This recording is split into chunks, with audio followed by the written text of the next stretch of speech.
দেওর স্ত্রীর জন্য, আপনার স্ত্রীর জন্য বাসুর বলেন আর দেওর বলেন, এসব হলো হাদিসের ভাষায় হলো আল হামু।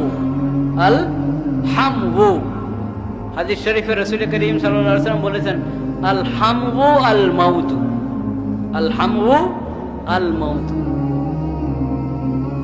তোমার স্বামীর দিক থেকে যারা তোমার আত্মীয়, মানে তার ভাই, তার বড় ভাই, তার ছোট ভাই, সে বড় ভাই হলে সবই তো তার ছোট হবে, সে ছোট হলে তার সব বাকি সবাই কি তার বড়।